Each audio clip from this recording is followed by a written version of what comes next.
La préparation du SREDET a montré à chaque étape de sa construction deux constantes. La première, indéniable, c'est une volonté participative très large. Mais une deuxième constante, c'est le balisage permanent, d'abord du vice-président Brice Hortefeux, puis du président de la Commission, le même Brice Hortefeux, qui se concrétise par un document, à notre avis, peu prescriptif, et qui nous laisse à penser que la région pourrait continuer à soutenir des projets contradictoires avec des objectifs fixés, au-delà, évidemment, des obligations par rapport au SCOT et au PLU. C'est l'élément majeur de notre désaccord avec le SRADET.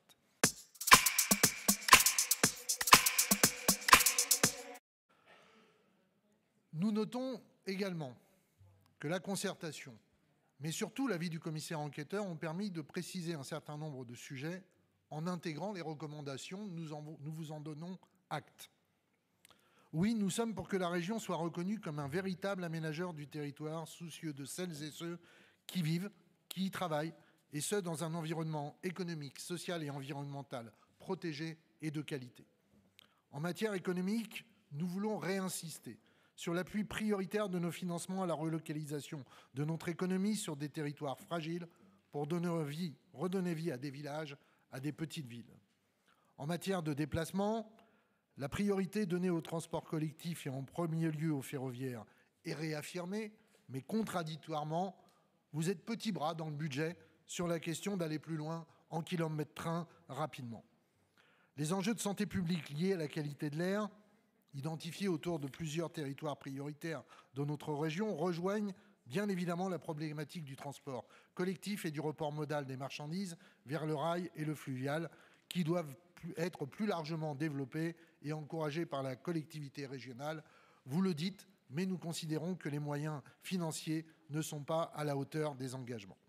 La question des déserts médicaux, des services publics doivent amener notre collectivité à plus de fermeté et d'exigence face à l'État, tout en continuant à appuyer des solutions locales, vous le dites, mais nous appuyons notamment sur la question des centres de santé et, nous l'avons réaffirmé hier, la nécessité de passer au salariat des médecins pour pallier à ces déserts médicaux.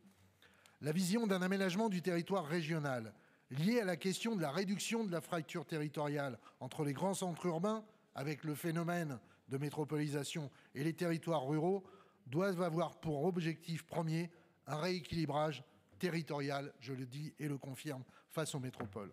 La question du numérique et de la téléphonie, livrée à la loi du marché par les gouvernements successifs, accentue l'inégalité territoriale et nous devons reprendre la main publiquement dans une démarche de service public sur ces questions-là dans notre territoire régional.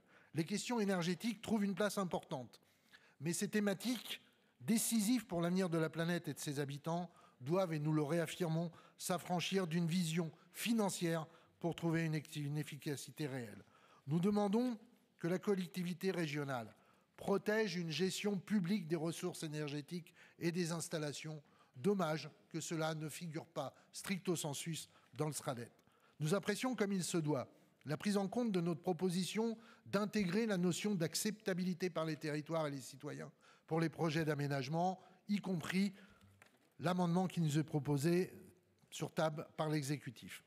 Nous notons également positivement la notion de protection des espaces naturels et des paysages, qui est intégrée et évite ainsi que certains territoires deviennent la variable d'ajustement de politiques de développement spéculatif des énergies renouvelables, éoliennes et solaires, au détriment des paysages.